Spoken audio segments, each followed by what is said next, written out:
giving us 3 minutes of who you are and what you are going to bring to Harford County Public Schools. So we're going to start alphabetically. Stay seated. Yes, please. All right, If you good. feel comfortable. No, it's fine. Good afternoon, everyone. My name is Jim Antal. I'm running for Board of Education for District C. It's nice to see this good group of people coming out on such a rainy day. I was saying to someone as I was walking in that I thought May was over. I thought our May showers were done, but they're not. So I'm a lifelong resident of Harford County, born and raised by two wonderful parents who are actually both teachers. Growing up for me, it was, it was not uncommon for me to see mom and dad at the kitchen table grading papers in the evening after they had made dinner. It was also not uncommon for me to be arriving at their schools during the summer, getting ready to prepare those classrooms each year for another school year. I think that's sort of helped to form my interest in wanting to not only run for the Board of Education, but also my career. I'm a professional social worker. I've had an opportunity to work in Harford County in a number of different areas, starting off many years ago as a child protective services worker with Harford County Department of Social Services, moving through to working with Bill Maria as a child and family therapist, at which point in time I had an opportunity to work in schools throughout Harford County providing school mental health. So had great opportunities to develop wonderful relationships with school counselors, teachers, just really a fantastic experience. I was able to sort of parlay that experience and move and work down at the Governor's Office of Crime Control and Prevention, where I was responsible for federal and state funds addressing juvenile justice issues. So whether, again, that was needs that each county had across the state, it was my responsibility to help bring some technical assistance and my knowledge around juvenile justice issues. So again, I'm a proud father of 3 kids who 2 of them have already graduated from the Harford County Public School System. I got 1 more to go. She's going to be a senior this year at C. Milton Wright High School, and the experiences that I've had with the teachers there and their teachers and the stories that they tell has really been so encouraging. I do think, and I think it's critically important, that all students in Harford County receive a high-quality education that starts with well-trained teachers, well-supported teachers, and those that go the extra mile. I mean, the stories that come home, you know which teachers are the ones that are really connecting with the kids, and with my kids in particular. The stories that I hear from them, you just know. You know they put in the extra effort. You know that they feel supported by their principals. So that's something that I would hope to support if I'm on the Board of Education. So thank you all very much. Look forward to the opportunity to have a conversation today. Thanks.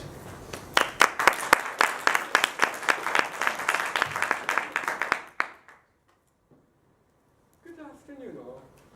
I'm Dr. David Bauer, and I'm running for Board of Education, District B. Starting with my background, I've been a student for most of my life. I grew up in Oak Ridge, Tennessee, which is an interesting town. I attended public schools K through 12. I encountered the full range of teachers, from absolutely outstanding down to shouldn't have been teaching. For college, I went to the Georgia Institute of Technology in Atlanta. I stayed at Georgia Tech for my bachelor's, master's, and PhD in computer engineering. After earning my doctorate, I moved up here to Maryland. I live in Abingdon. I work at the Aberdeen Proving Ground. I'm married with 1 child who attends William S. James Elementary School. My teaching experience is admittedly quite limited, consisting of tutoring in high school and college, and then 7 semesters as a graduate teaching assistant in 2 lab classes. Moving on to educational philosophy, I'd like to start by saying that while I strongly support education in general, I'm still very flexible on the specifics. For example, I have not yet formed a position on instructional facilitators, on technology in the classroom, or on school resource officers. In general, I'm open to data and research. I've read a lot of educational research and discussion, and I do not believe that we are following best practices. And by we, I mean the county, the state, and our whole country. I think that some standardized testing is vital, but we have too much of it currently. I believe that children can learn lots exploring on their own, but if we want them to know anything specific, we have to specifically teach it to them. I believe the same about adults too, whether teachers, other staff, or parents. As such, I strongly believe in teacher development and that it should be well funded. I would also like to see programs for parent training, actually, although I understand that's not a budget priority. I do not believe one-size-fits-all metaphorically. I'm well aware of the need for various special education programs, and I support expanding the vocational training options in this county. The top 3 areas I'd like to inspire or contribute to are, first, data-driven discussions on how to best achieve student success, not just an academic test, but in life. I'd also like discussions on reducing student inequality and the achievement gap. And third, I'd like to work on improving the quality of life for students and staff across the county. Thank you all.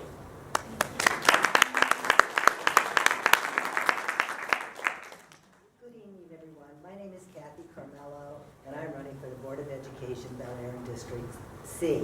Please forgive my voice tonight. I cannot get rid of this cold, so I apologize for my coughing.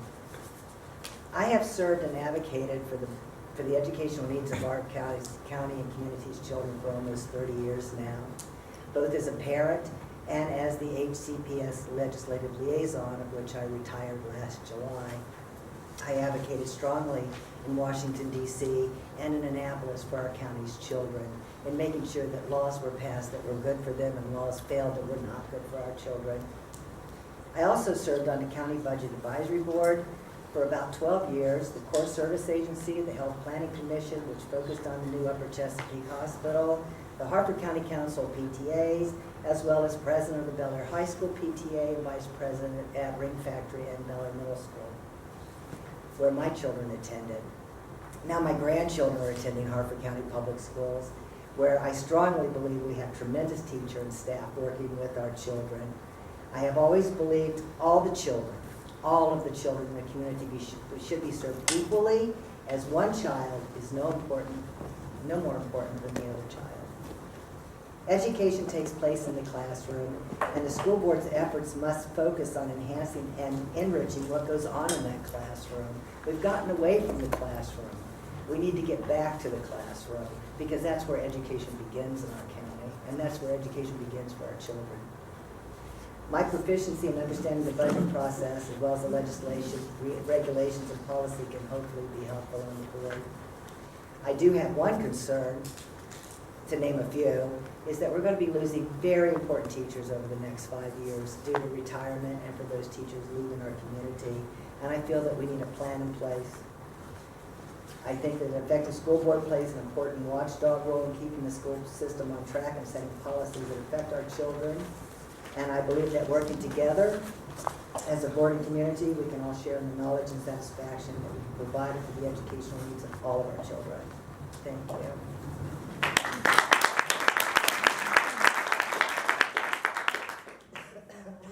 Okay. If you all don't mind, I'm going to stand up because I'm more comfortable standing up. My name is Tom Fitzpatrick. I'm the incumbent in District F. Obviously, I'm running for re-election. It says so right here on my shirt. And if you all and the voters are kind enough to me, I'll be the longest serving member of the board come the beginning of the next cycle. I originally was appointed to the board. I was appointed in 2011 to fill a vacancy. And that process basically consists of a lot of interviews and so forth and so on. At the time that I was appointed, my final interview was with the state superintendent, Lillian Lowry. And she asked me what my priorities were as a potential board member. And I said, well, I'm going to do two things. One, I'm going to advocate for public education in Harford County because I believe very strongly in education in Harford County, and I know that Harford County public schools have been traditionally underfunded. And two, I'm going to advocate for the replacement of Havre de Grace High School because I live in Havre de Grace and every single one of my neighbors and friends and constituents wants that. And I actually told her that if that was an issue, that I wasn't going to take the job. Well, I got the job and went into the position pretty much blind, got introduced to my fellow board members, and then the capital budget landed on our desk and it was time to make the case for the school. Long story short, I had to build a lot of relationships with board members, with county council people, with the county government, with our staff, with folks in my community, advocates and so forth. And together we accomplished the goal. 5 years on, if you drive up the road here, there's a new school rising out of the ground behind the middle school in Havre de Grace right now. So I get to check the box on the two things I committed to doing when Lily and Lowry asked me that question. So now it's time to answer the other question, which is advocating for public schools. I've always worked as a strong advocate for our administration and for the school system. I've advocated for more funding. What I think we need to do going forward, and what I plan to do if I'm reelected, is to pursue that issue. Right now, Harford County ranks between 23rd, either second or third from the bottom in per pupil spending for public schools. Now, we are generally rated third or fourth from the top. We need to change that. And we need to change that through a combination of advocacy and public education. We need to make a business case for more money for Harford County Public Schools, and we have to make it an economic development argument because we can't make all of the issues that we're going to talk about here better and solve them unless we have the resources to do that. And right now, we do not. Thank you.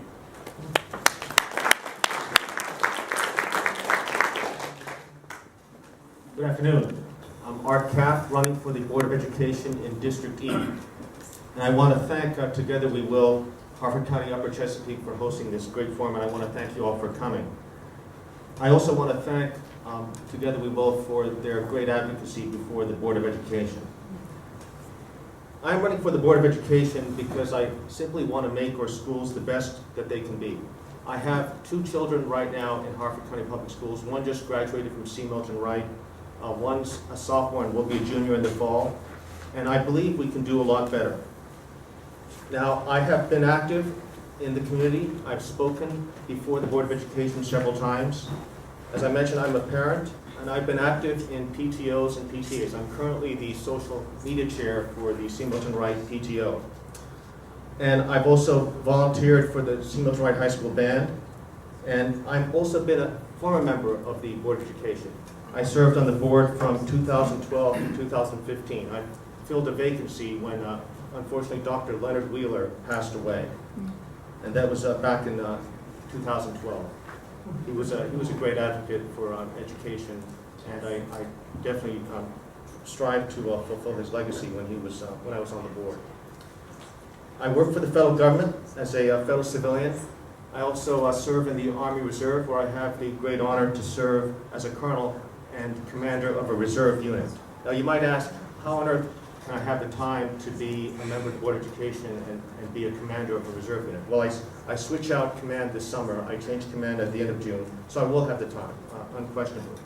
And I'm very honored also to serve currently on the Harford County Commission on Veterans Affairs, to which I was appointed by the county executive.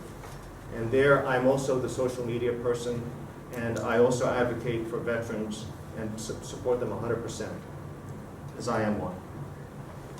I also need to mention here the mention of my military background does not constitute endorsement by the Department of Defense or the Department of State by DoD director, so there you go. I'm running to represent all, and I will be an advocate for the entire district. District D is a very special district. All the districts are special, but we have the city of Aberdeen, which needs to be well represented, as well as the important communities of Churchville and the neighborhoods east of Bel Air, where I reside. And my issues are the same issues that myself and this organization and others have advocated for before the Board of Education. Small class sizes are extremely important, for example, and this in particular enhances learning by students. And it's important to keep that in mind as we go through the budget process this year. Increasing teacher and staff compensation also is a very important issue, and I will fight for our teachers and staff if I get back on the board. Fixing the budget process is also very important. I think we need to look at reform in the budget process. Safety and security is also another important issue. And transparency also in the budget process. And transparency in Harford County Public Schools is extremely important. I am a good listener, and I will listen to all before I make my decision. I will act ethically and not be beholden to any group, but I will consider all viewpoints before making a decision. I will fight for our students, our teachers, staff, and parents. So I look forward to hearing your questions today. Thank you.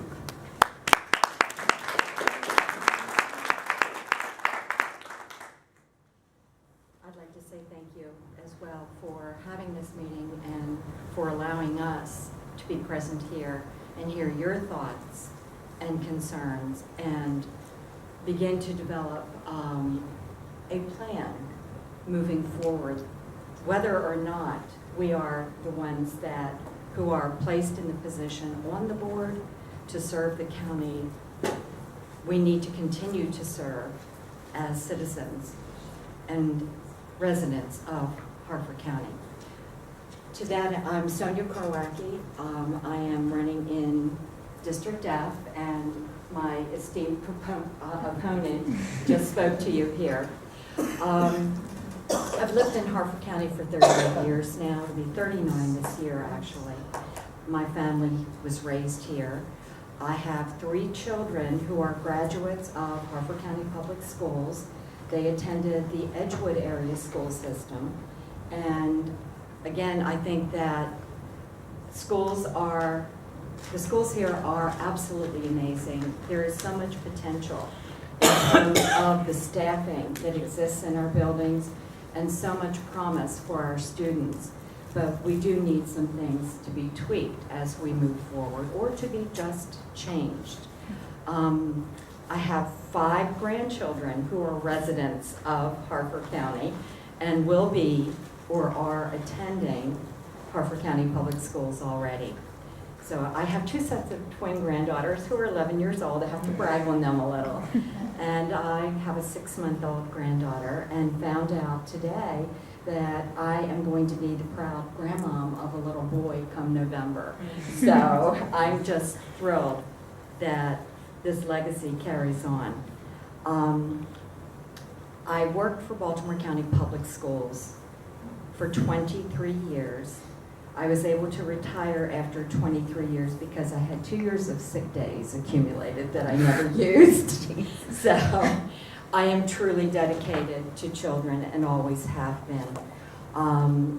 I think it's important when you enter an organization. I was in banking prior to going into education, that you understand the entire organization. I have really been blessed to have had the opportunity to be in a classroom as a classroom teacher in Title I elementary schools, high poverty schools, for the first 10 years of my career. I worked as a classroom teacher. I was a library media specialist. I then moved to the Southeast area office because Baltimore County has 5 regions. And in the Southeast area, I was the gifted and talented resource teacher for K to 12. I also led the GT office when Dr. Painter was called on to the Maryland State Department of Education, and continue to support the efforts for gifted and talented education and finding children with those unique gifts who had been previously excluded from the opportunity to participate in GT. And that meant a lot of children from poor communities and children of color. So there are different ways to look for gifts and talents, and we found them.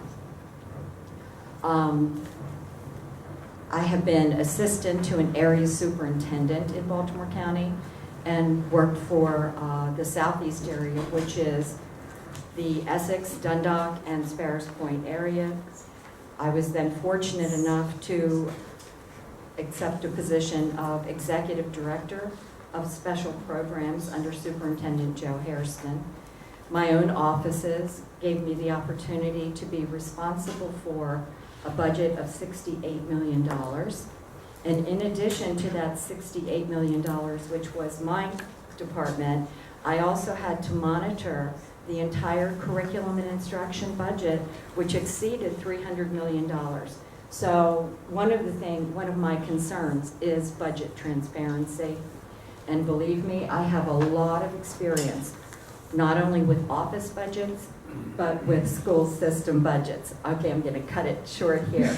But I thank you for the opportunity. I will stay and answer any additional questions you may have after this meeting. My concern is equity. We talk about the achievement gap, and we've been talking about it for 30 years. Let's do something about it, okay? Thank you.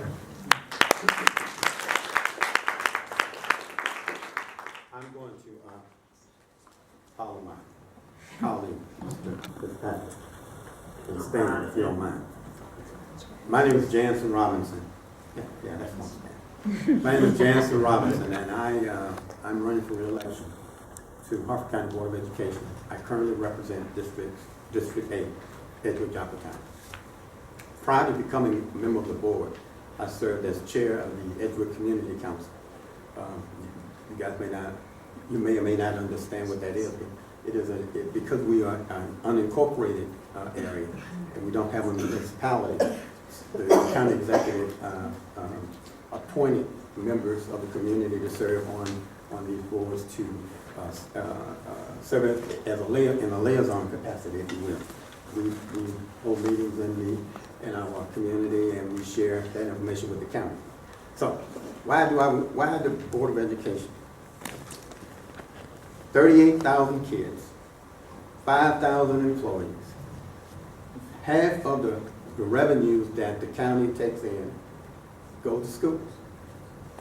What better position, what more important position in this elected position other than that of Board of Education? You have an opportunity to make changes. I come from Baton Rouge, Louisiana. I got here through military. And let me tell you, I wouldn't be here had it not been for education. And more or less a good education. So I bring a different perspective, a different perspective, if you will, to the whole issue of education. I've been on this board for 3 years. And for the last 3 years, we've been doing the same thing that we've done the previous 20 or 30 years. And it has become so frustrating that we say these things. We say we want improvement. We say we want things to change, but we take no action to make it happen. We don't do that. Now we'll sit here and we'll give you a good song and dance. We're gonna be articulate. We're gonna tell you what you want to hear. But when I was a little boy, I grew up during the the Voting Rights Act of 1965. Now, you know, I'm telling you how old I am.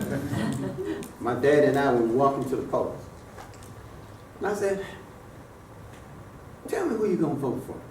You know, I'm trying to be a little smart, but I want to say something else. So we walked a little further, and he said, "Boy, you can tell what a man's gonna do based on what he's already done.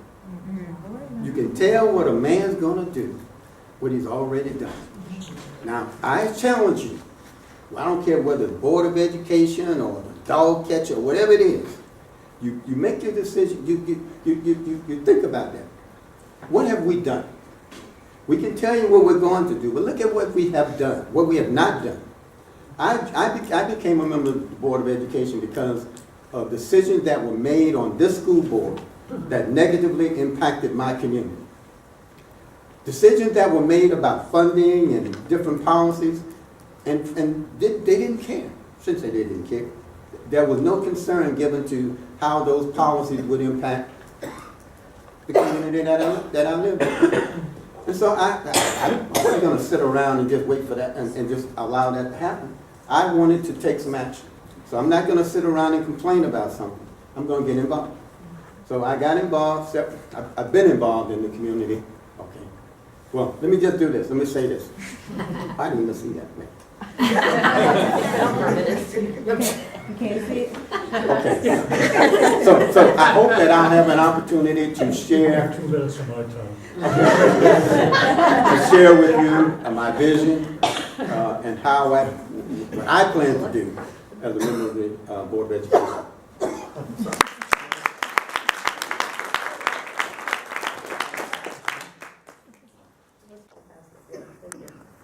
Good afternoon. My name is Tamera Rush. I run for the Board of Education. I want to say the impact of TWW across this community has been widely noticed. I should give props to my campaign manager, Cheryl Adams, putting up the tape. And but I was at a board meeting just this week, and a senior leader in the community said to me, he goes, "You need to pay attention to these people. They're really going to move things around." And I think that's all a service to you all. I have been in Harford County over 20 years. I have a master's degree in organic chemistry, so I used to be a rocket scientist. I have 3 amazing children. 2 are still in school in Harford County Public Schools. My daughter's a 3rd grade teacher. The reason I want to bring up my kids is because I think that's part of the reason that I'm running. So I've always gone to Board of Education meetings because I think it's important to know what's going on in our community. The Scrabble incident certainly made me pay attention. You know, I had my head completely in the sand. Since I put my board nomination in, and I mean this has happened since, I took my 15-year-old to his first funeral because one of his dear friends committed suicide. My 10-year-old said to me, "Mom, I need you to see this video." And he shows me this video, and his classmate, 10 years old, is saying, "You need to take your poor, pathetic family and move them to Mexico where they belong." This kid put it on YouTube. You know I called the school, and I've got a copy of it. But anyway, but this stuff, it's rampant. When I go to the Board of Education meetings, what I hear from our students, because they're the ones I kind of tend to listen to the most, they want to talk about bullying. They want to talk about racism. They're not really thinking about school safety. They're not complaining about class size. All those things are totally important. I don't want to, but when I'm listening to our kids, which I think is part of what we need to do as Board of Education members, that's where our emphasis really needs to be. So I want to tell you why I'm the right person for the job. I'm the founder of the Women in Defense Mid-Atlantic Chapter. I'm currently the president of the board of SARC, which is the domestic violence shelter of Harford County. Several years ago, I worked for a big company. I had a great title. I had 400 employees. And on a Wednesday, about a week before Thanksgiving, they came down and they said, "Tamera, you need to fire these people." They gave me a list, literally. They didn't ask me to fix the budget. They just said, "Go do this." So I did my job. I went in, I terminated the folks the next day. I took them all out. And but it was at that point that I said, this is unacceptable. There's no reason that these big companies can't put faces to it. I started my own business 7 months later, and I've hired back 2 of the folks that I terminated at that point in time. So I really get things done. I do enjoy Harford County Public Schools. It's distressing to me when I see our teachers putting things on Facebook saying, "Hey, we really need more school supplies for our classroom." If one of my employees did that, I would be absolutely mortified. Right? That's not the kind of stuff that we want to. I've got notes. I have been working with Harford County Public Schools for some time. I've been involved with the STEM Curriculum Committee, and very involved with Project Lead the Way at Aberdeen High School. Another area that I really think that we should talk about with Harford County Public Schools and the Board of Education is communication. I think there's a perceived there is a lack of transparency, and that brings apart trust issues, right? So I think that anywhere that we can increase the communication between the board and the entire school community with the rest of the community would be a huge thing for the schools. I don't know if they're doing anything wrong, but because of that lack of transparency, it's really hard to tell. Anyway, thank you all for coming out. I really appreciate your time.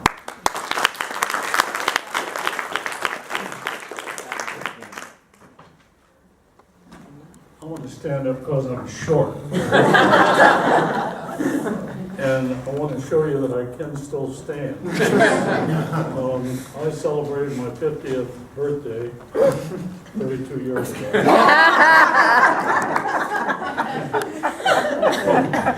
I don't hear where it's been. You can see pretty well. Haven't lost my sense of humor. And my mind is still good. So what I bring to, I was an appointed member. I'm involved on the political side. That's probably the reason I was appointed. But I asked for this because I didn't like what I saw. And I think we have after 3 years of serving on this board, I think we have a great school system and we do a fantastic job. And that's proven by any objective measure that you want to use. But our face does not look good to the public. And we are not transparent. We like to do things behind closed doors. As you will see at the next board meeting, we'll be making a public apology for not following the Open Meetings Act. And it's well deserved, in my opinion. I worked in the trenches, and I'll tell you, this is the first time that I've ever had to do this. And it's new to me, and I don't like it. I like the trenches. Jansen and I worked together a lot, and we talked about diversity. Let me give you a little background about myself. I started at Social Security. I worked for American Airlines, went to work for Social Security Administration, retired there a long time ago. When I left, we had a budget of about $50 billion. So, but we made decisions that affect millions of people, but you never saw the faces. This is, every decision we make, people are in your face. We have gotten literally hundreds of emails. Some of them, a lot of them, dozens and dozens of them, went on with narrative that made convincing cases for the mentors, for the library technicians, and it's just amazing the interest of our staff, particularly teachers. I came here, one of the things that motivated me, it made no sense to me that we weren't paying step increases. Just didn't make any sense. And as Kathleen Mader will tell you, that I was early on working with Kathleen, etc., to try to figure out ways that we could get teachers paid according to contract. And that's where it comes from, the trenches, and some of us believe that we should honor contracts. Just because you don't have to pay a bill doesn't mean you don't pay it. And so, probably enough said. Oh, and the diversity, Social Security, one of my jobs was hiring minorities. And I was in charge of some national searches to do that. That can be done. I was unfamiliar when I came on this board with restorative practices. I have become much more familiar with that. And I find that England and Scotland, etc., are way ahead of us on that front. But in any event, I've said enough.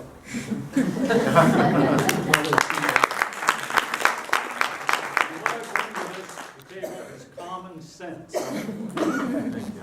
Let me just introduce Mrs. Rachel Gauthier. Thank her for joining us this afternoon. Appreciate you being here. Ms. Gauthier is running for re-election District E. And I apologize for any rudeness and cutting you off.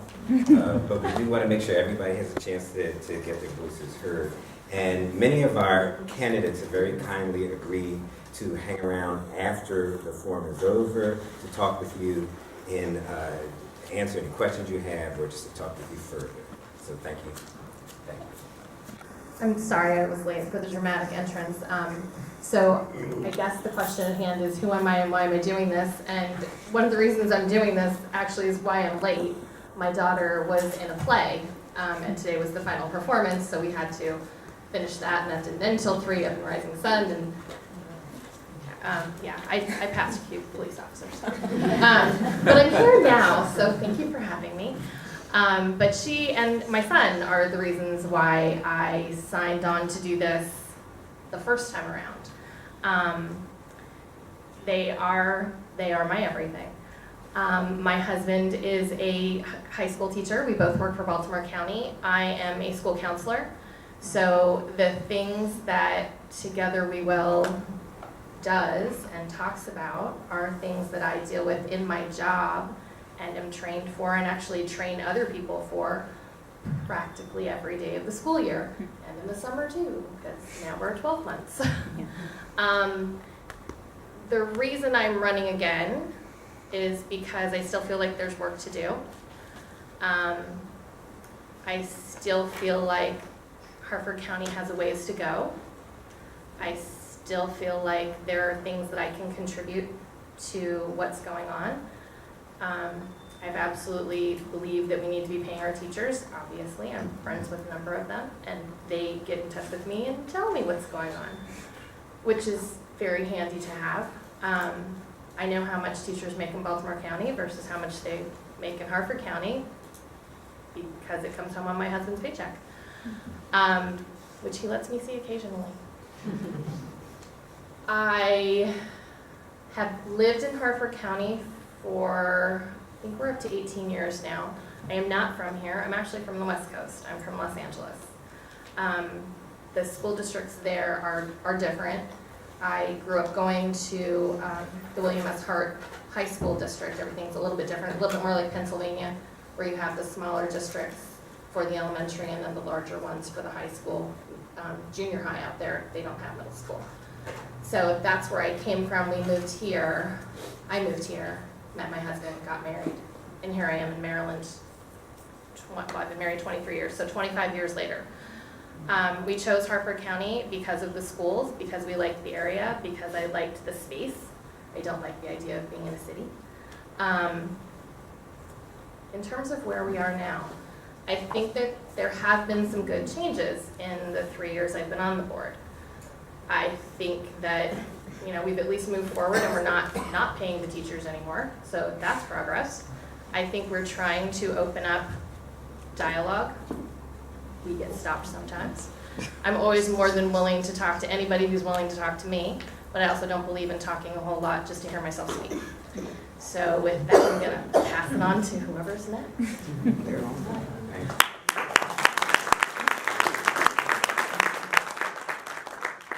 Pass it to me.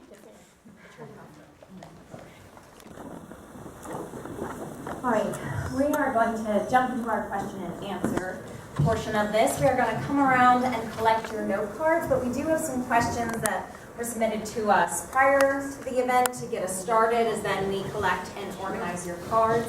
So I'm going to turn things over to a Harford County teacher and let her get us started in the questions as we take your comments for today.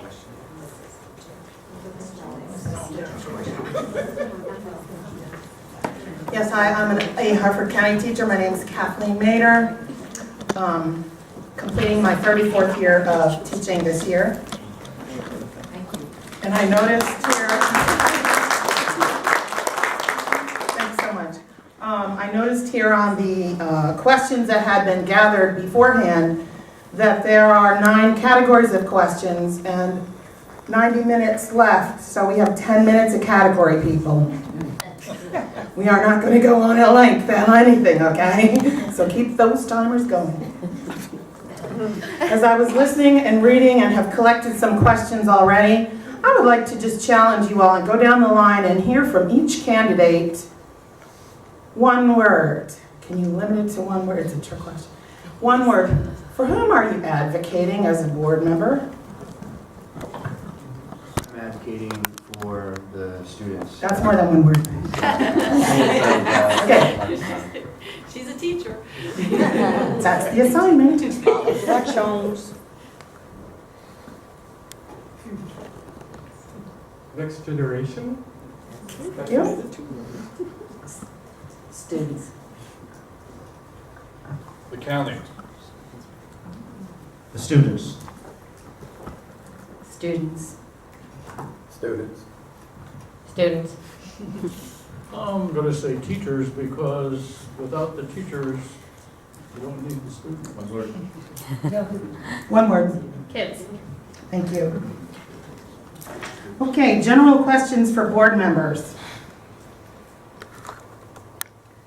Do you understand, or how do you understand is the better way to say it. What is your understanding of the achievement gap in Harford County Public Schools or in your specific district?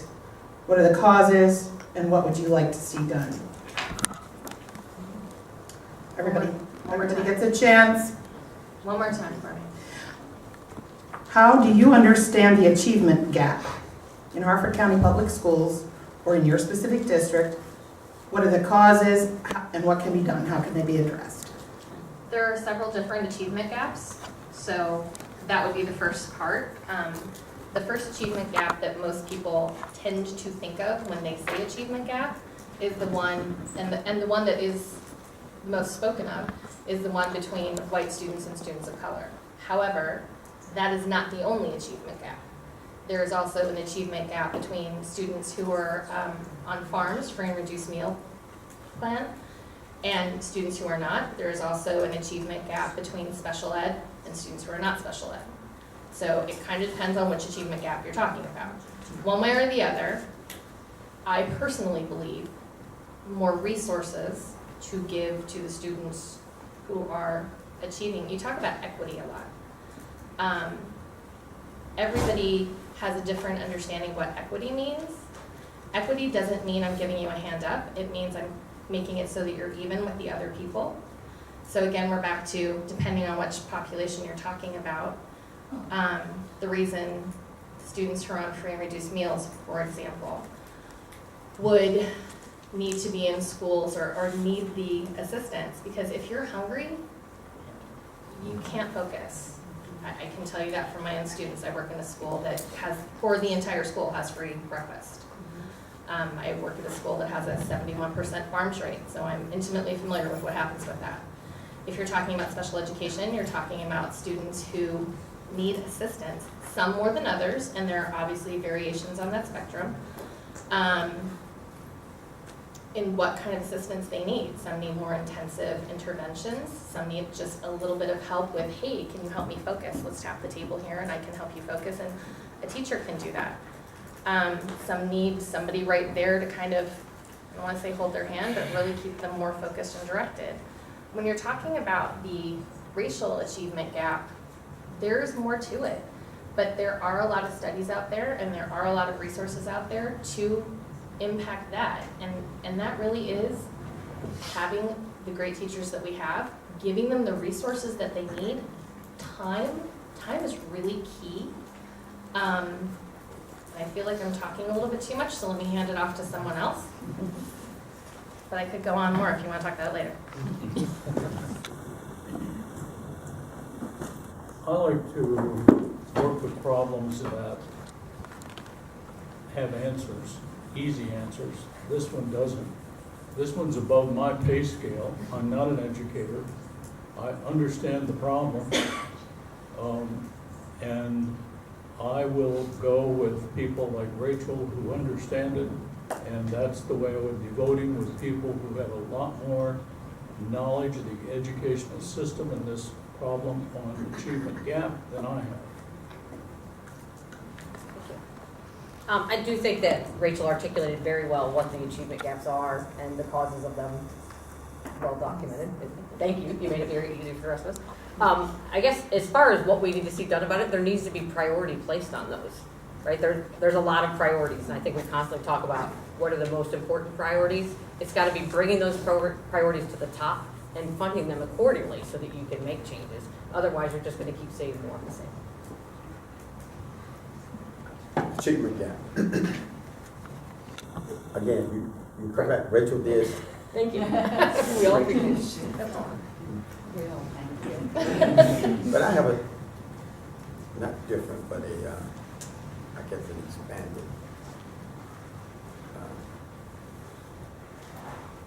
expanded thoughts, if you will, on the achievement gap.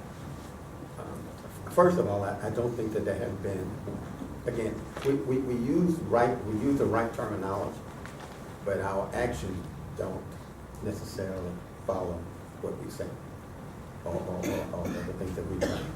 I think that first of all has to be a recognition that there's a problem. You gotta realize there's a problem before you can solve it. That's the first thing. So whatever the achievement, whatever the definition of the achievement gap or the problem is, you gotta identify it first.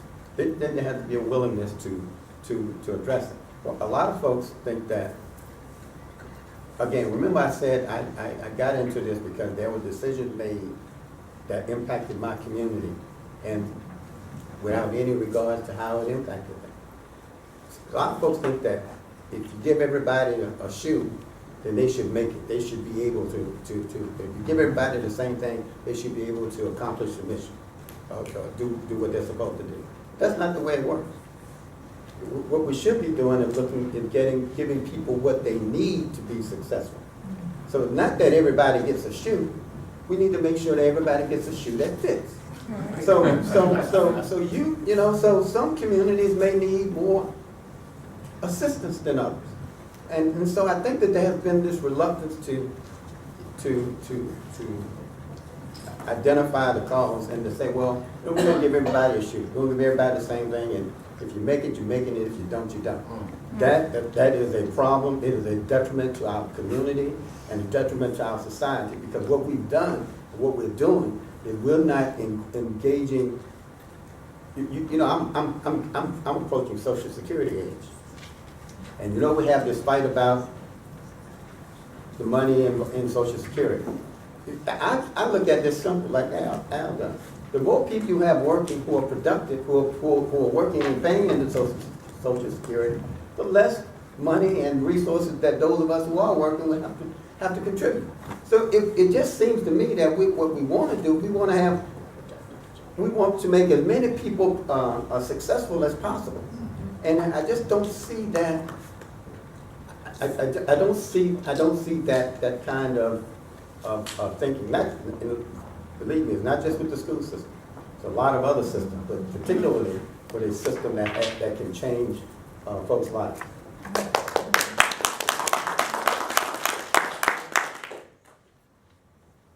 I have had personal, first-hand experience in working and dealing with achievement gaps. Pretty much my entire career has been devoted to children that live in high poverty communities, and that is one of the achievement gaps that we mentioned and talked about. What really concerns me is I see money being thrown at things without the forethought, without thinking about what do we want as the end product.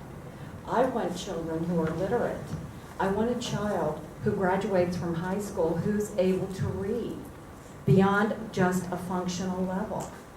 And that can be done, and I know it can be done. And it's not a matter of sometimes of spending a lot of money to do these things. First of all, you have to know your population.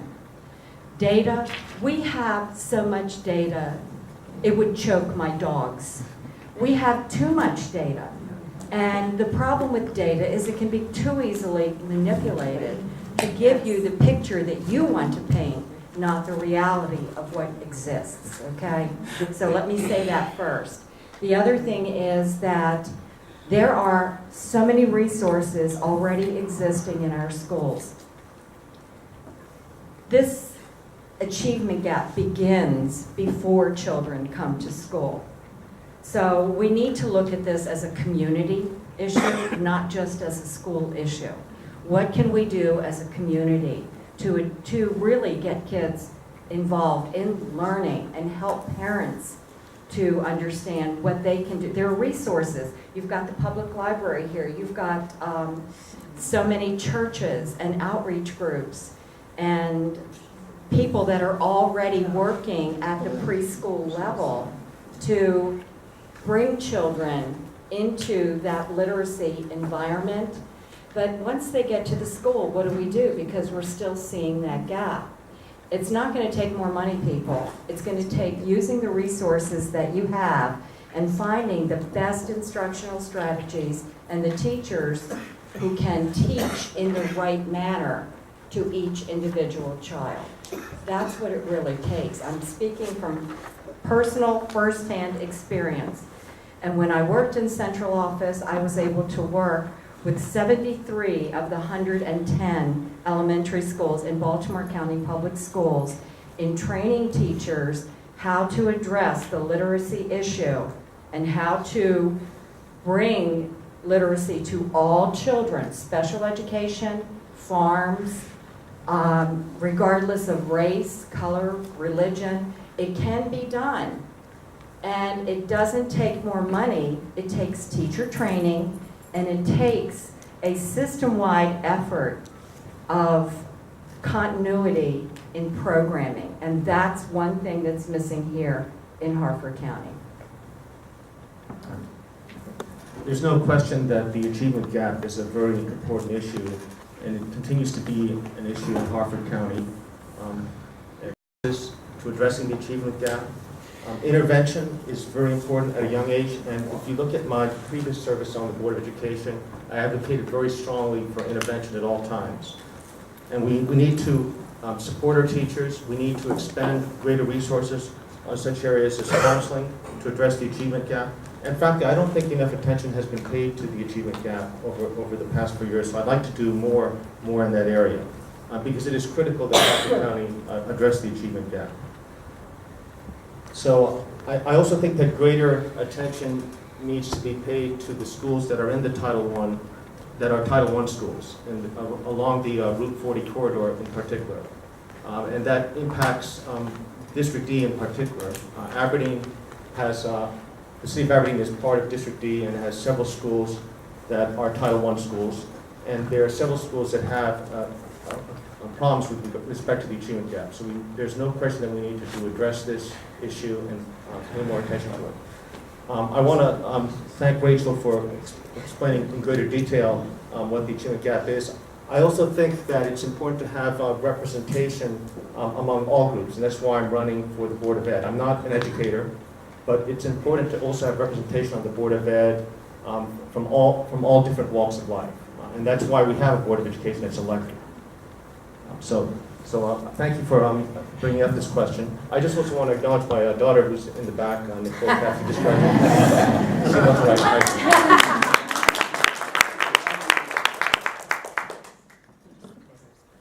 Oh, I'm sorry. I didn't mean to embarrass her. You're in trouble, man. I won't stand this time. I think a lot that's been said already is relevant, but I think that this also provides me with an excellent opportunity to thank you all for holding this forum, and also for the work that you've done as advocates and for being in our meetings and for speaking out for specifically a number of issues, but specifically for this one.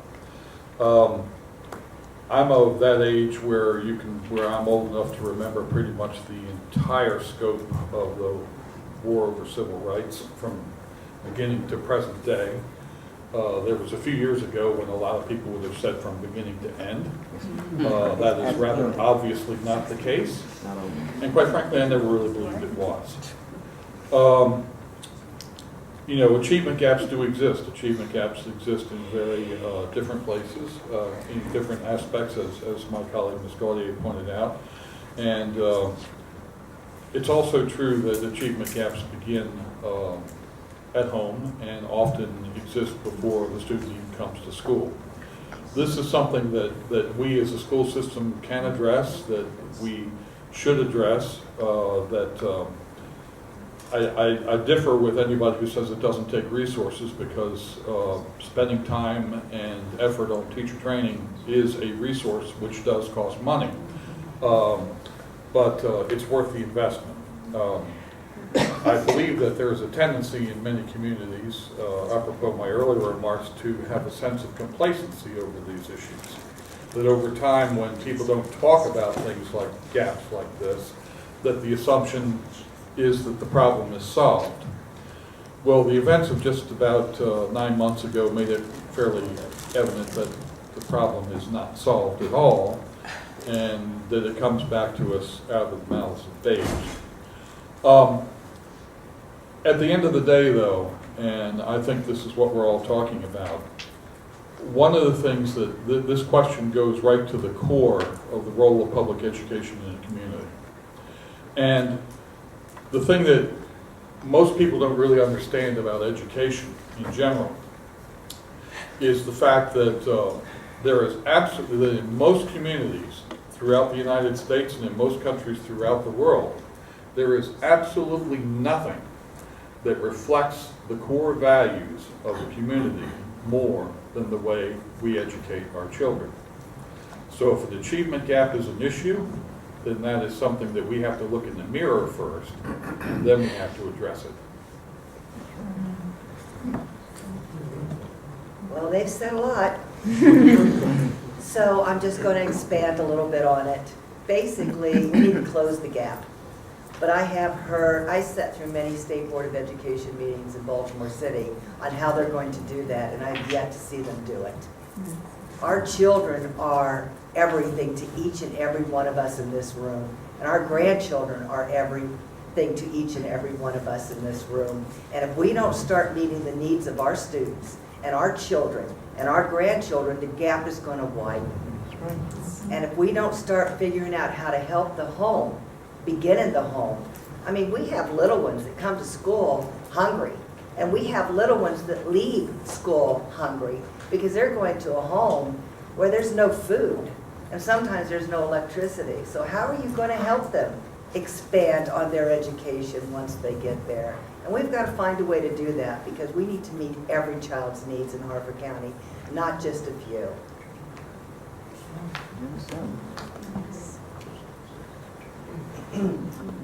So I'm going to preface my remarks by saying that since I'm running unopposed, I'm going to try to keep all my answers brief. This one probably briefer than most.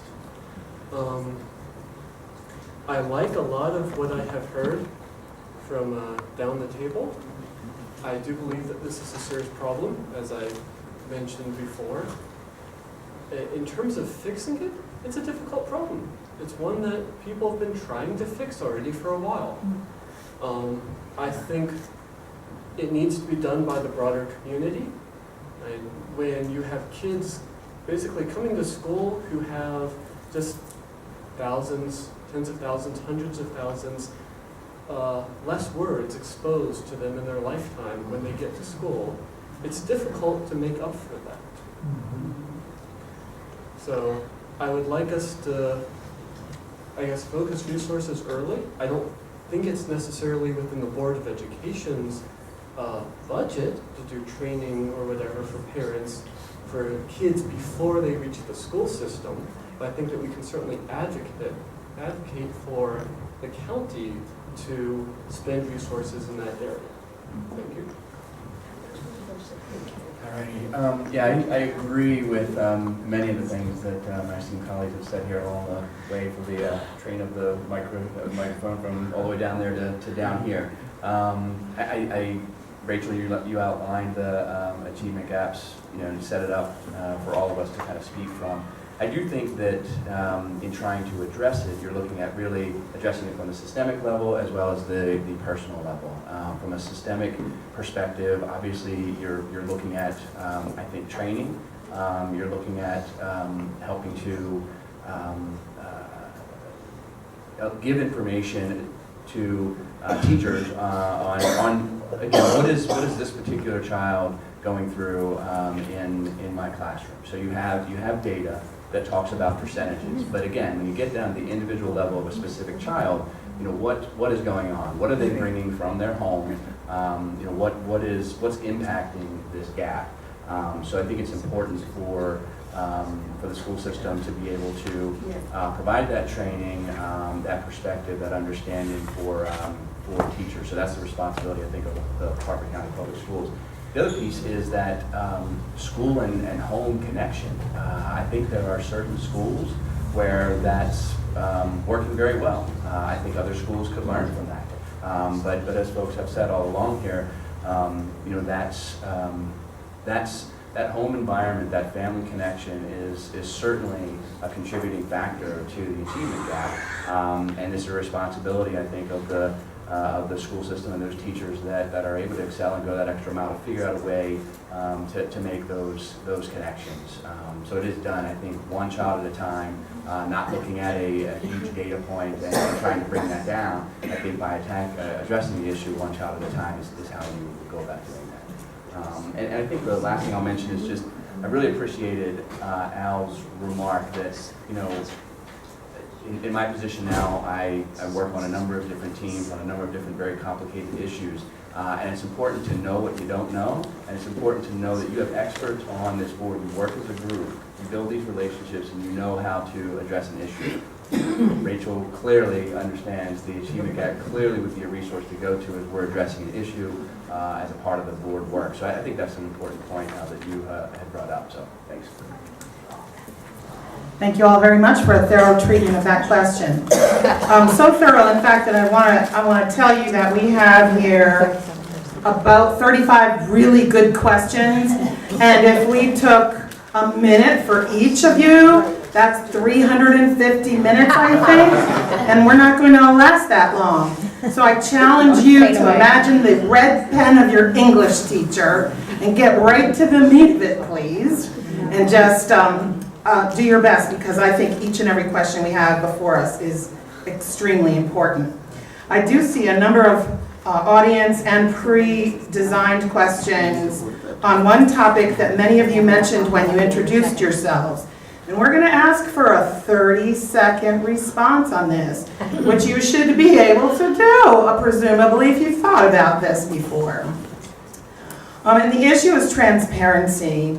People want to know, how do you ensure transparency? How do you improve transparency? And the way I'd like to look at it is, when citizens complain that there isn't enough transparency, just what is it that you think they want to know more about? That's a good question. Yeah, I think it's a variety, I'm sure, but for the most part, they want to know, okay, how can my student get the best education that they need? You know, if there's a gap, if something's happened, either they're not learning something, they don't have access to something, that's what drives them to ask this question and dig in a little deeper. So I do think it varies from person to person, and ultimately, especially lately, a lot of it comes down to funding, so folks want to know how the dollars are spent.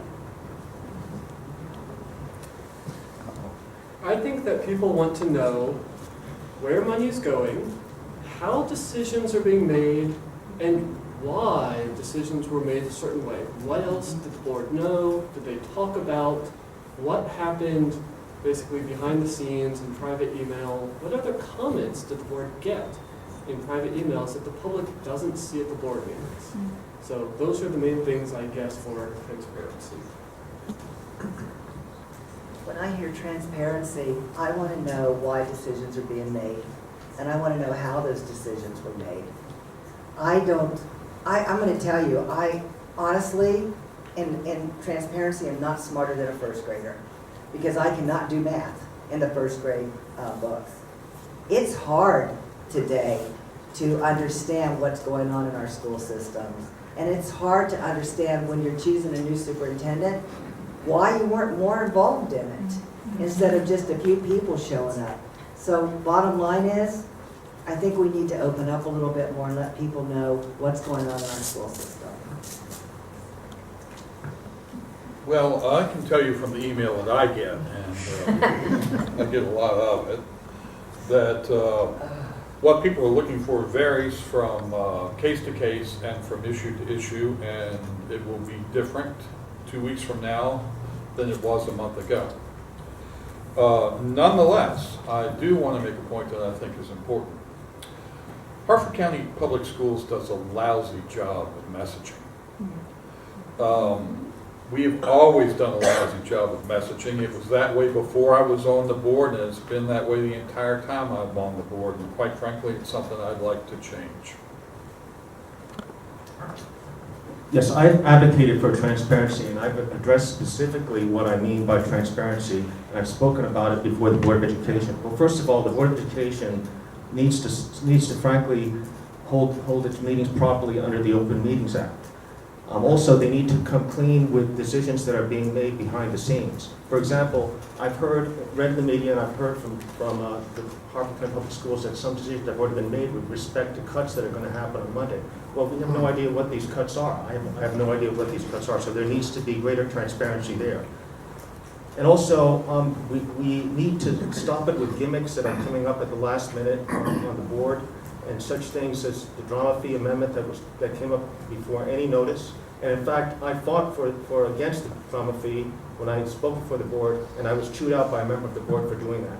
So nobody can say that I have not advocated for transparency. I've been very clear about what transparency means. Thank you. And thank you for raising this question. Thank you. And basically, everyone who has preceded me has given a very clear definition of transparency. I want to know what we're spending, why we're spending it.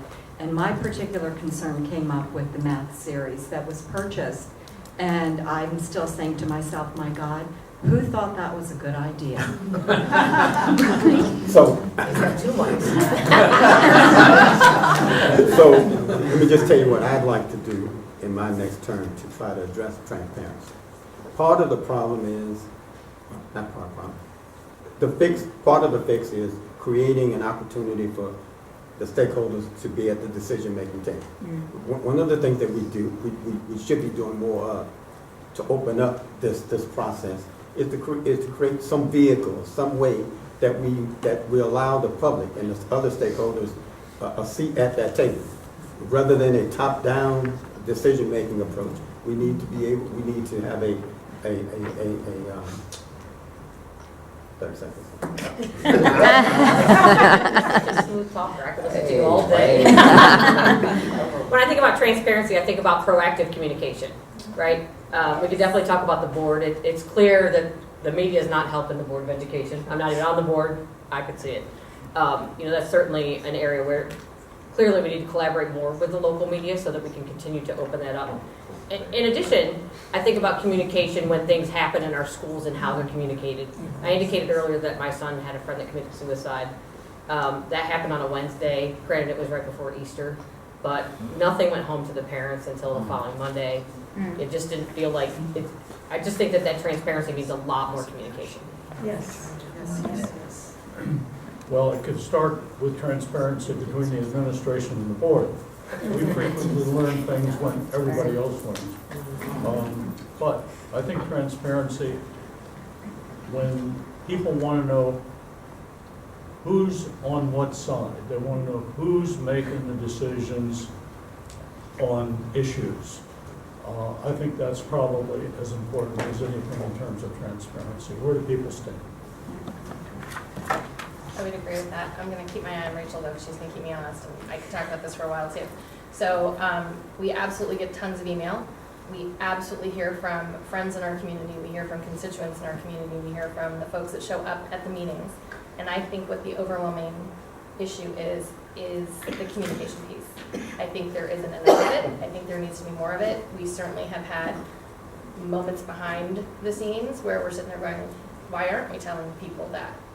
Is there a reason why it seems like we're hiding it? I've certainly asked questions myself about it. So there you go, I'm done. Okay. Perfect. Very much. Good job on the red pen. Good job, guys. The next topic is about money.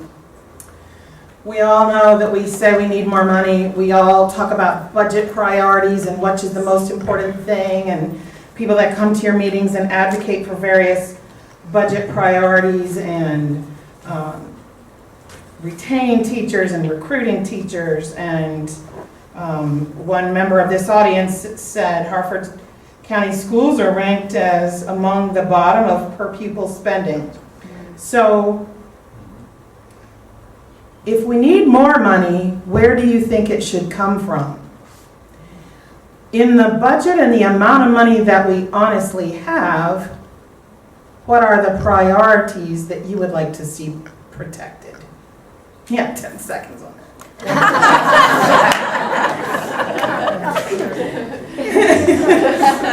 You might get a double amount of time on that one because it's kind of two questions. Yeah. No pressure. Right? Okay. So money, we need more of it, yes. We need to be spending the money we're given appropriately. There were decisions made about money that some people might not know about where a previous county executive took things out of, took things out of the operating budget and put it into the, Capital. see, thank you, capital, now I'm stressed. The capital budget so that it was no longer maintenance of effort. So when maintenance of effort money goes down, there's an issue there. So that's the first thing. The second thing is, yes, we don't have the ability to tax. Districts in Pennsylvania have the ability to tax, and there is in fact an education tax, and there's a difference. There are places up in New Jersey where the school districts tax, and it is an actual school district tax, and that is how they do that. Maryland doesn't have that, and I'm not suggesting that we need it. I am suggesting, however, that we need to value the education of all of our students, and if we want that for our kids, then yes, that kind of results in more tax. Well, budget is one of the areas that I pride myself in understanding. First of all, with the size of budget we have, it should be easy. The bigger the budget, the easier it is to budget. In terms of priorities, I don't know how, first of all, the board is not allowed to set priorities in this system as we now have it. We don't have an opportunity to do that. So what happens, we come to the end of this process and it's chaotic right now. We have to decide whether or not to cut mentors, whether or not to cut library techs, etc. And those decisions should be made during the year. They're not budget decisions, they're management decisions. And we just need, when you figure that the least important things in our budget, what we want to cut is teachers' pay, we want to honor the contract, and we want to cut people that support teachers and people that work directly with students every day. That doesn't seem like the least important thing in what we do to me. I think Al's spot on. I think it'll be interesting. I think certainly teachers have to be our number one priority, right? If they're the ones that we've got to take care of. They're the ones that are taking care of our children. They're responsible for our education system. I think it'll be interesting to have a new superintendent in place and where his priorities are, because he doesn't have that long history of knowledge within our public schools. Whoever it's going to be is coming from the outside, is my understanding. So I think that the budget priorities could change. I definitely think the emphasis has got to be on our teachers and those that support our teachers. That's it. It's easy. So, I propose that we engage in what's called the zero-based budget process. So what happens is you identify those things you have to do first, and you assign dollars to it, and you go. And so what happens at the end is you have no money and you have all of these things, and so then you have an opportunity to identify. You prioritize, and now you have an opportunity to advocate for dollars. But let me just say this. The reason why the board doesn't do what it should be doing has nothing to do with the superintendent. It has everything to do with the majority of the members on the board. So what happens is it takes 5 people to move an issue. If 5 people don't, if you can't get 5 people to move an issue, it's dead. So the reason why the board doesn't set priorities, and it's not, shouldn't blame the superintendent. We need to blame the people who sit on the board, because we make the decisions. You guys are interviewing. You're not interviewing the superintendent. You're interviewing us. So that's the reason why we don't have that. And one, again, the budget, the zero-based budgeting process, you got to have a strategy. You just can't say we need more money. You can't do that. Look at the world we're living in. Look at the community that we live in. You got to have a strategy in order to advocate for dollars. And this thing about what you've been hearing about, we're going to go and advocate for dollars, folks, we've been doing that for a long time. Has it worked? And on that note, I absolutely agree. For me, the budget priority has to be the most effective teachers in the classroom for our children. We need to stop hitting the classroom every time we're running low on money. And That's exactly what I've seen happening here in Harford County for about the past 20 years. It needs to stop. The other thing is 50% of our county budget already goes to education. You can't get blood out of a turnip, okay? So we need to be, and it goes back to what I said before, we have the resources, let's use them more effectively. We don't necessarily need more money, we need to think of better ways to spend it. This is another very important area, and we need to frankly press for greater allocation of funds. We shouldn't give up right now from the state. We should continue to advocate for more money from the state. The casino money needs to come to schools, and frankly, we need to advocate for a change in the funding formula so Harford County gets its fair share. Harford County has not done its fair share in the money that is allocated to schools. And we also need to do, frankly, a better job with working with the county executive and the county council in getting additional funding. And my priorities include small class sizes, protecting teacher compensation, fighting for those teacher staff increases, teacher and staff pay increases, and we're going to have to examine the budget very carefully so that those things are protected. Thank you. I may violate my time. And I'm going to go back to my original remarks. This is a cultural issue. This is a priorities issue for everybody in Harford County. It is true, and I agree with everyone who said that the number one priority in terms of resources for our schools should be spent on teachers and in the classroom as a first priority. I think everybody on this panel will probably agree with that, at the risk of me saying so. But the truth of the matter is, I'm the guy who said that Harford County is second to the last in per pupil funding. We are fourth from the top in per capita income. Yes. Yes. Yes, that is true. Yes. I don't feel that way, but it is true. And it is one of the things that hurts us in the formula, in the state formula, because per capita income is one of the things that's counted in that. And frankly, we have apparently we must have a small number of very rich people here. I may know 2 or 3 of them, but I don't know them really.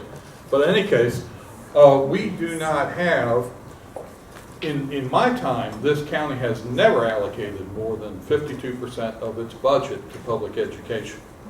Now let's contrast that to where all the jobs from BRAC went. Anne Arundel County, Howard County, Montgomery County, where the funding levels from county government are 65, 60%, and in the high 50s respectively. Now, if you want a really good school system, you just can't continue to count on having dedicated people who want to live in the county, because that's essentially what we're doing right now. Yes. We have to make a case.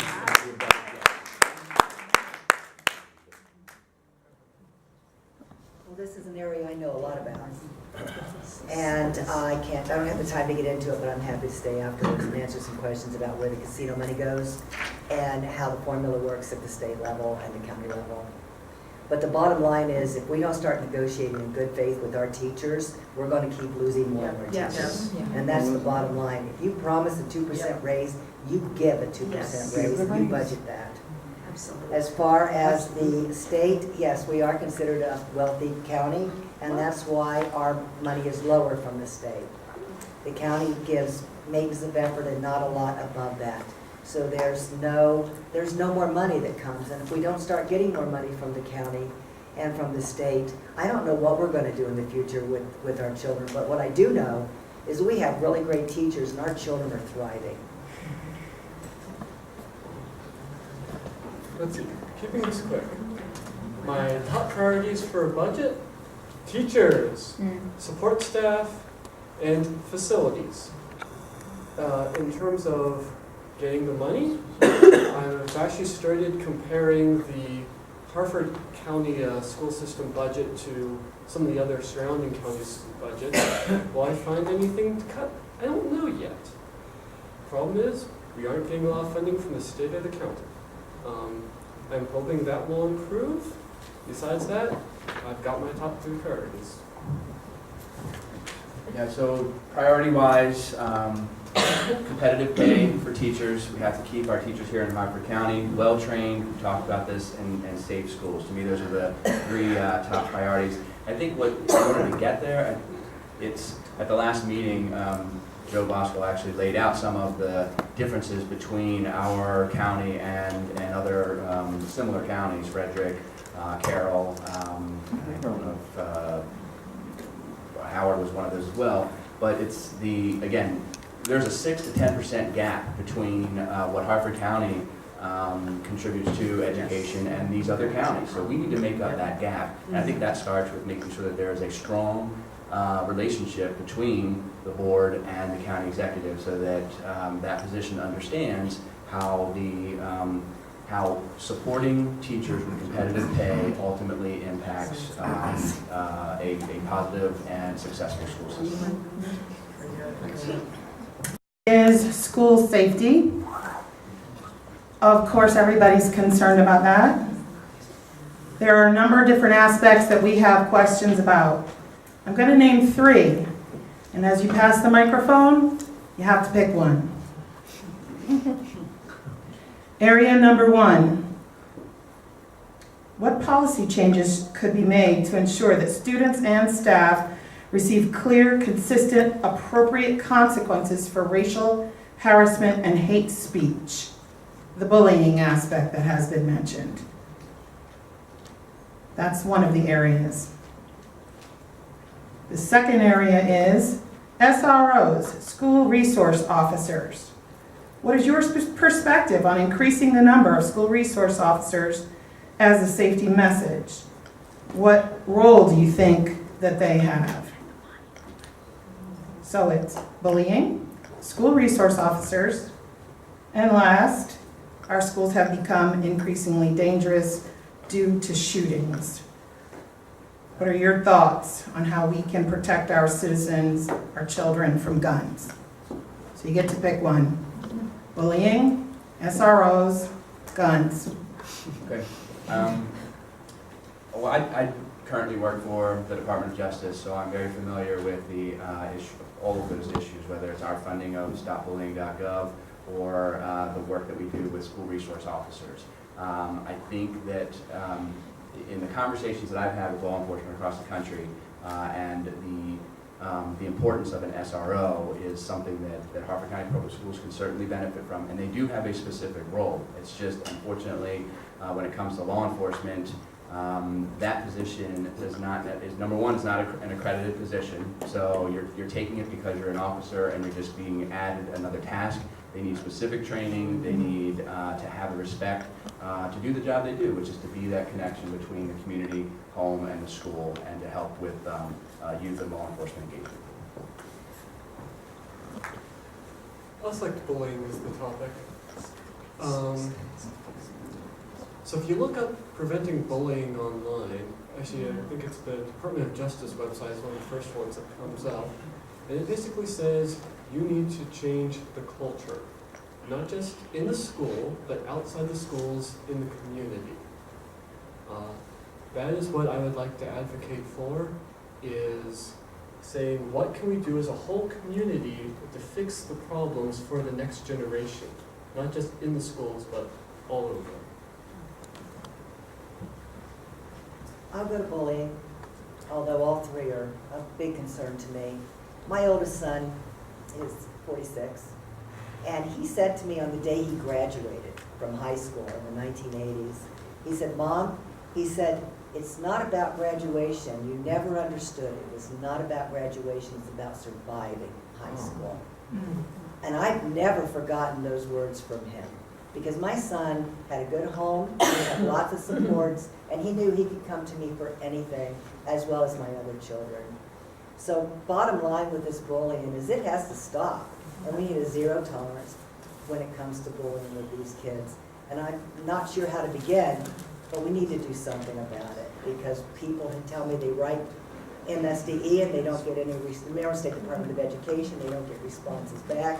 People aren't hearing back when they file the forms for bullying, and we need to change that. I've been appointed to a very public office, and you have to deal with an issue like that when you barely know the names of your colleagues. It was scary. The fact that this has continued pretty much on a regular basis ever since then is even scarier. I live in Harford Grace. Harford Grace was one of the first communities in the county to decide to put SROs in the schools. And quite frankly, I had mixed feelings about it. I'm one of these people that's old enough to remember when you could park your car in the east parking lot of the Capitol building, walk in the rotunda and ask the sleepy security guard where your congressman's offices were and walk down the hall. And it's not like that anymore. And I think it should be like that. So when the SRO idea came up, I wasn't all that crazy about it because it seemed to me like another lock on the door, another barrier. But what happened in our community was very different. Our SROs became the face of the community and became the face of law enforcement in the community. So what happened was our students didn't see Officer Humphreys or whoever the SRO was as a guy in a car and a uniform with a gun, but that man had a face and a name and a purpose and a role, and thus the idea of law enforcement stopped being an enemy and started becoming a friend. And I think that that's something that could benefit all our schools, and I support SROs. And to be perfectly honest with you, I'm definitely in support of them as long as they're on the Sheriff's Department's budget. All three issues that have been raised are very important and need to be addressed. I will pick SROs. I think SROs need to be in schools. I think they need to be in every school, quite frankly. And I was very gratified to hear about the county executives program where you work collaboratively with the sheriff to have SROs in every school. I think we need to have that because SROs perform a very important role in enforcing security and discipline in every school. So I think SROs still need to be supported, and we need to have SROs. And frankly, that can address other issues as well. For the record, I do not support arming teachers. I think that is totally wrong. Thank you for that. Frankly, the teachers don't, for the most part, don't support that either. So I think SROs are properly trained. They're law enforcement officers. They are the ones that should be armed as appropriate. Thank you. Thank you. Bullying is going to be mine also. And I think, first of all, the guidance counselors in our schools make a huge difference because I know that our local school system also has a very strong counseling program. And one of the issues that they address every year with every child in the schools is the issue of bullying. So we can't afford to lose counselors for that reason alone. The other thing is, as I look at the policies, the Board of Education policies for Harford County, I find them to be very superficial and very vague. Yes. I think that what we need to do is change the language in some of those policies and really say what we mean and give consequence. If you do this, this is the consequence of your action, and let's follow through on that. Yeah. SROs. But I don't. There is no magic bullet. There's no silver bullet. There's nothing that we're going to be able to do or put in schools that will address the issue that we're confronting with today.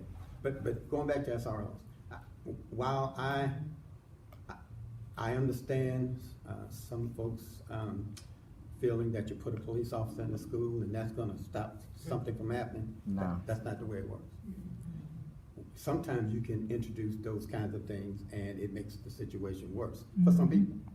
And so we got to be very, very careful about what we do in our schools and how we do that. I'm telling you this because I've been doing this kind of work for over 30 years. This is not my. I'll share my background with you later on, but I know for a fact that just because you put a police officer in a school doesn't make that school any safer than if you didn't have one in there. There are other things that you could do. I want to talk about racism. But that's probably worth repeating. I want to talk about racism. It is.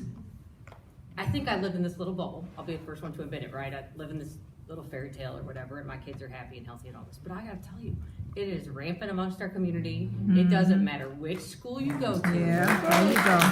There you go. We have to talk about it. We can't just say, you know, let's talk, I want to talk about racism. I want to talk about it openly. I want to understand more because I don't necessarily, far from understanding it. But I need to know more, and I want to educate my kids, and I want to educate my friends, and I want us to all educate each other. I just want to open our communication about racism.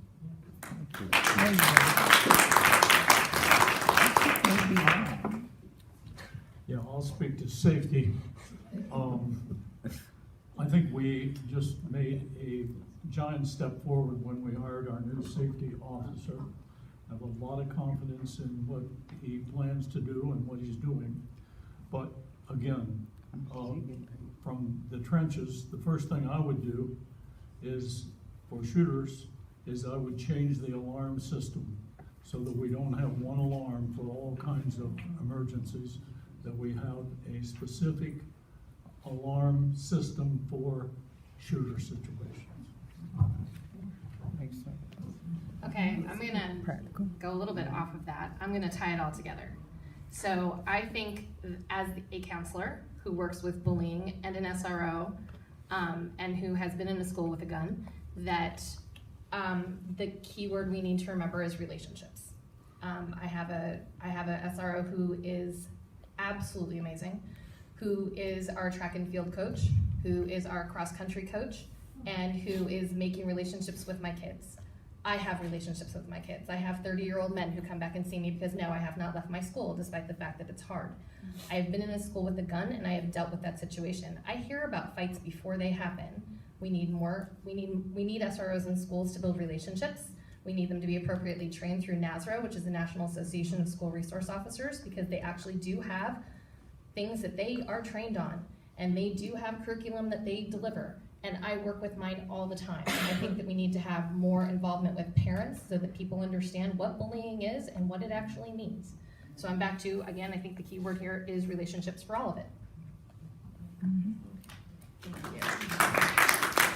I'm looking at the time and I'm trying to decide which questions still get asked. So please help me out, board candidates, to really get to all of it, and thank you. As a follow-up to the school safety and their relationships and the racism, so on topic, quickly, what is your position on the importance of providing teachers and administrators training in restorative practices, anti-bias instruction, and cultural sensitivity, and perhaps not just saying pro or con, but why you would like to see that happen or why you don't believe it should? Okay, this is like my favorite question. So my school is actually working on restorative practices. We started it this year. I've been trained in it. I'm training my staff. My staff has gotten trained. My principal fully supports it. My students are getting involved with it, and I'm absolutely pro for it. I think it is huge, and it goes back to, again, the relationships. Well, it would be difficult to take a position against it. After having said that, I have tried to learn more about how it works. And as I mentioned before, apparently Great Britain is way ahead of us. They've been doing studies, etc. on this. My take on it is that in communities like Harford County, it's a lot more effective than it is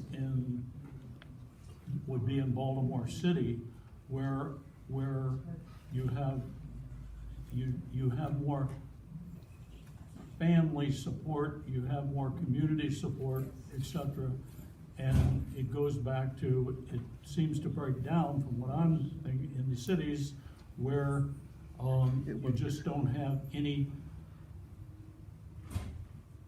family or any, the village, takes a village to raise a child, and they don't have that. Yeah, certainly restorative practices, or those types of, we've got to move towards those programs. Those are really just the beginning, right? This is not we're not going to break this in a day. We're not going to break this in a year. It's got to be a constant, consistent commitment to making sure we're breaking those barriers down for our children. Look at the budget. Did we budget anything for that? Remember a board, one board meeting? Remember that board meeting that when Rachel added $100,000 to the budget for restorative practice? We didn't get it. Look at that budget. You didn't get it. That shows you where your priorities are. Hello. Hello. We didn't get it. And that's one reason we need to keep fighting for it. The reality is, it is so important for us to not only open the conversation, but to continue the conversation. Because what's happened is people start it and then they get off on a tangent and the ball gets dropped and gets left behind. It's too important, and we're worried about equity, equality, and treating each other in humane ways. Well, let's do it. And we need to support groups like this group, Together We Will, because you are our foothold here. And you're the ones that are keeping this in the limelight as a central issue. And I appreciate every time I go to a board meeting or even watch it from home and see you all at the microphone. I thank you. Yes, Together We Will has been a great advocate for this area, so I want to congratulate the Together We Will and thank you for your strong advocacy before the Board of Education in getting things done like restorative practices and anti-racism programs. And racist incidents such as what occurred in Bel Air High School are not to be tolerated and they need to be dealt with severely. But we need to do much more than that.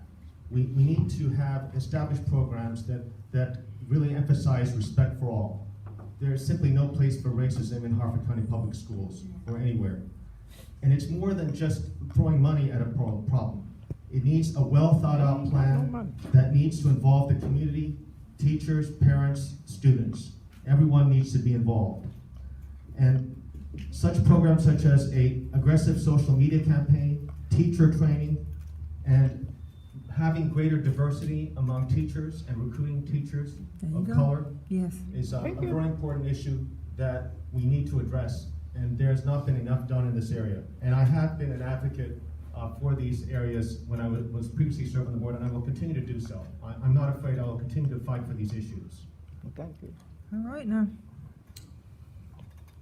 You know, the sad thing about restorative practices, because what we're talking about is having to have special programs and instructions to teach people what they ought to be doing in the first place. But they're important. They're especially important in a county like this one. Ms. Rush accurately described Harford County. We have racial issues here. And I'll go one step further. Some of the most notable incidents that we've had in our schools haven't happened in the schools that are diverse, or the schools where we have a lot of people in Title I. They're happening in the privileged schools, in the well-funded, in the places where people have plenty of money and which are not particularly diverse at all. But that awareness is something that is absolutely critical. It's something we need to reinforce every chance we get. Because otherwise, 50 years from now, we're going to be having the same conversation. And frankly, 50 years ago, I hope we wouldn't be having this conversation, but we're having it now. Yes, sir. I strongly support restorative practices. I strongly support the need to bring our community together and bring services to those children and helping them understand why they did it wrong and helping the victim understand why it happened to them, because it's both sides. I really do commend HCEA and the teachers union for training or offering now to train 20 teachers on their own funds to begin this process. So they are to be commended.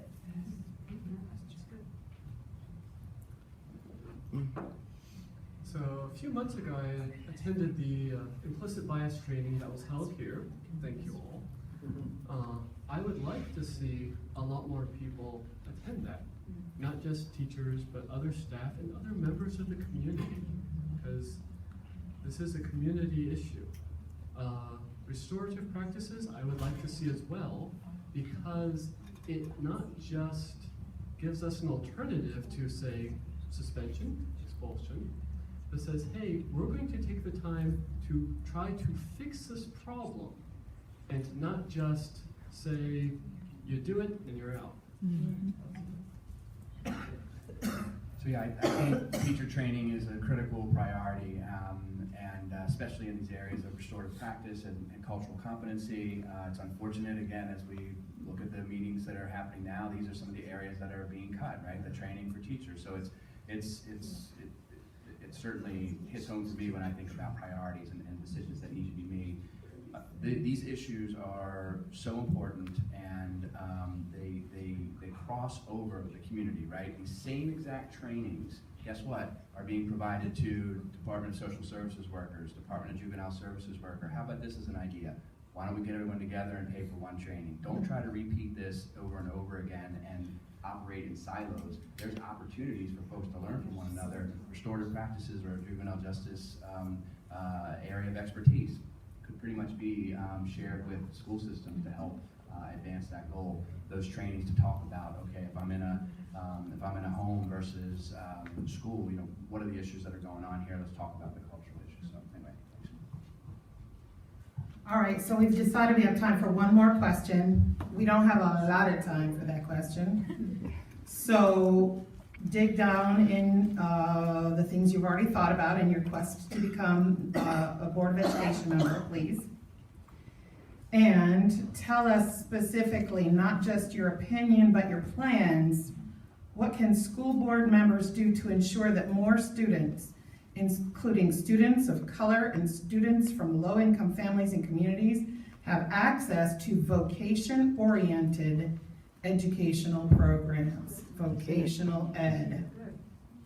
There's only one. Yeah, that is, fortunately, that is a priority of the board now. It's a priority of the public school system as you look at Harford County Public Schools, as you look at the strategic plans that are put in place. So clearly this is recognized as a priority. It's a matter of how do you get there.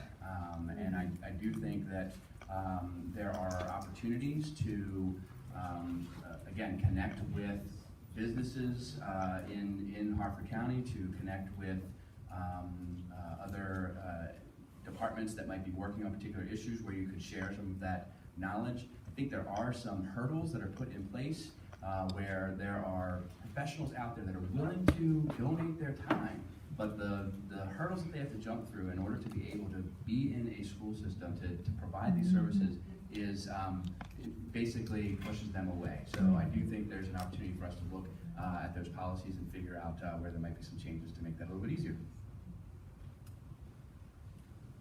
So I would like to see vocational training expanded to more high schools. I don't know what it would do to the budget to try to expand. Ours was in our high school. I went to a city that there was only one high school and there was a major vocational track. However, the state supported it at the time. That was before we tried to do college readiness for everybody. I don't think that this is a fast process because we are talking about potentially major change to our high schools. I'd definitely like to see us to move in that direction. A few years ago, the General Assembly put a bill in our Harford County delegation to do a task force on the vocational programs in Harford County, which they did, because the General Assembly wanted to see us build another school, another Harford County vocational school. Unfortunately, the money's not there. There is a waiting list for the one we have, but I know they try to get all the kids into it. But it is a need. Unfortunately, we still have schools that have needs as well. You know, you have William Pega that's crying for help. You have other schools that need help. So we need to keep building our county and try to get as much as we can done for our students.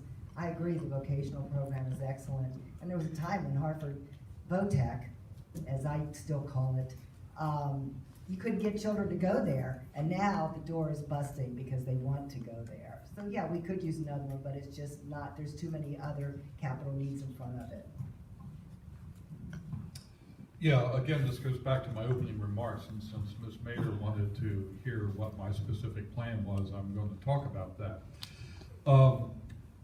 In case you aren't aware, the increased interest and emphasis on vocational education is a national trend.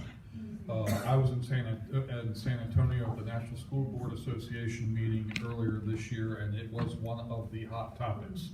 You'll be pleased to know that diversity was the other one. No problem. Our new superintendent is interested in this topic, and so is the president of the community college. While I was there, I had an opportunity to tour what was called the Alamo Academy, which was a partnership between San Antonio Public Schools and the community colleges. What happened in San Antonio was a number of employers came into the community, and people in the population did not necessarily have the skill sets. Toyota built a truck plant, and they didn't have anybody that knew how to program or use robots. So they had to create a robotics program, a computer coding, things like that, and basic skills as well. I said at the outset that I was going to be an advocate for more resources and more funding for Harford County Public Schools.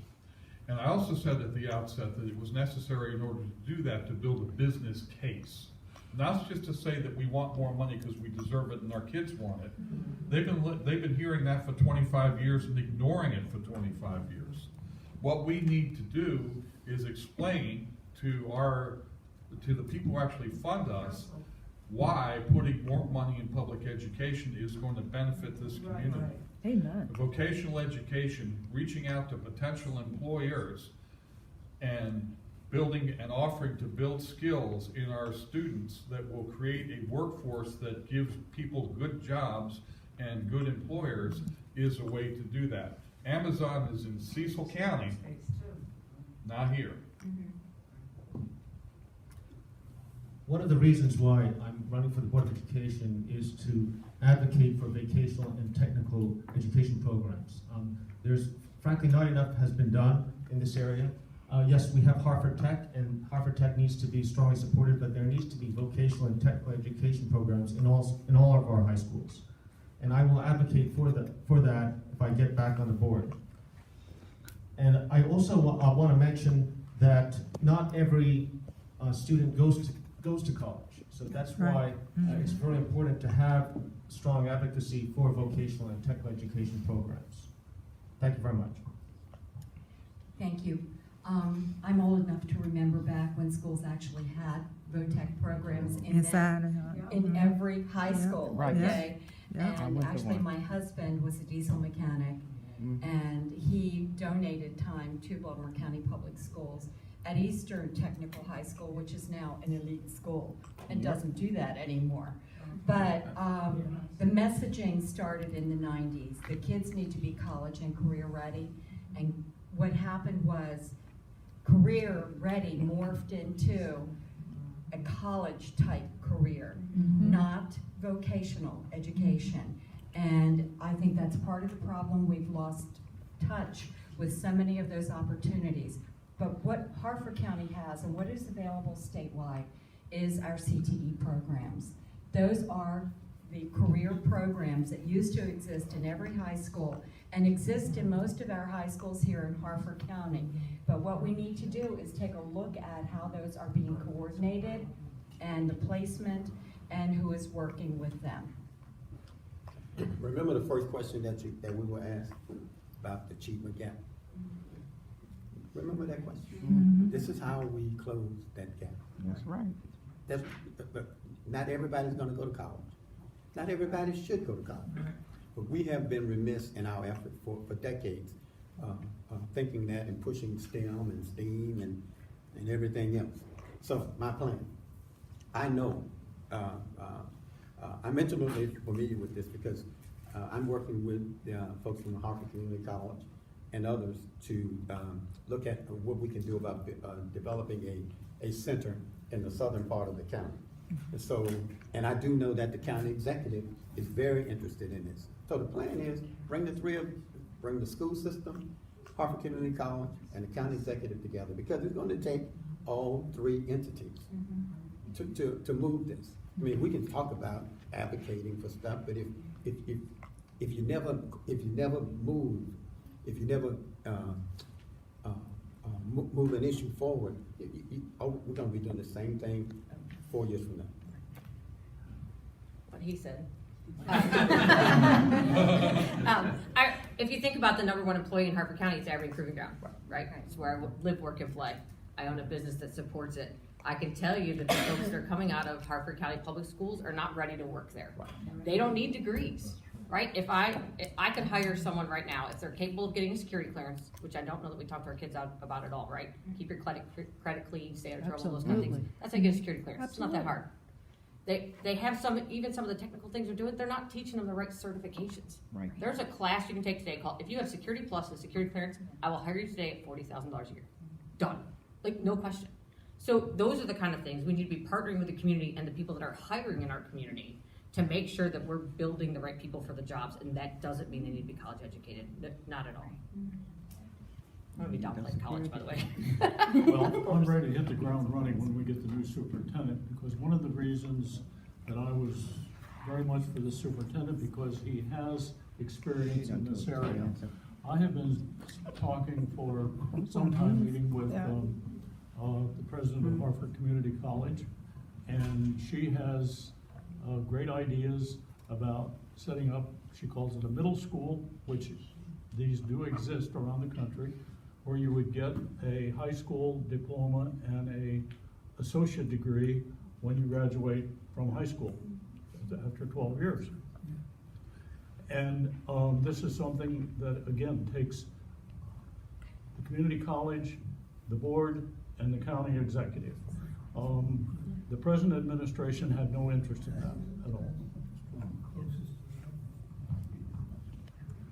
So echoing what both Al and Jansen have said, if you haven't met the president for the community college, she's lovely. She's And awesome. She's absolutely lovely. She has big plans. There is no reason why Harford County can't work with them to move forward. What Ms. Karwacki was saying about the CTEs, the career technology education, is also very true. There's no reason why you can't get something out of high school besides a diploma. There is no reason why our kids are not getting more than that. We do need to be putting it back into our schools. So I'm gonna put on my counselor hat a little bit. Bear with me for a second. Those of you that are parents probably read to your child, Everybody Poops. Okay, so it's a book. I swear it is a book. It is. Thank you.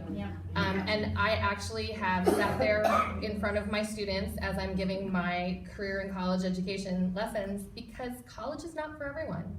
And that's a good thing, because everybody poops and we need plumbers. Exactly. That's right. There you go. There you go. And they get paid. Well said, I can remember that. It is a book. Thank you. That brings us to the end of today's forum. And we would like to thank each of the candidates for being with us this afternoon. Mr. Jim Antal, Dr. David Bauer, Kathryn Carmello, Thomas Fitzpatrick, Art Kaff, Sonja Karwacki, Jansen Robinson, Tamera Rush, Alfred Williamson, and Rachel Gauthier. Thank you all for being with us this afternoon. I'm gonna ask that lady. I think it's fantastic that all 10 of you showed up. We appreciate you being here today. I want to ask her about busy and hectic schedules to be with us, to tell us about yourselves, and to answer questions. So thank you so much for being with us today. Thank you. We also want to thank Delane, Helen, Rachel, and Kathryn for putting today's forum together. And we thank all of you for being with us this afternoon. We apologize for candidate Ben Jones, who was scheduled to be with us this afternoon. Unfortunately, he had to cancel at the last minute. And we want to thank our member Arvinda, who is taping today's forum, and it will be posted on YouTube for the study.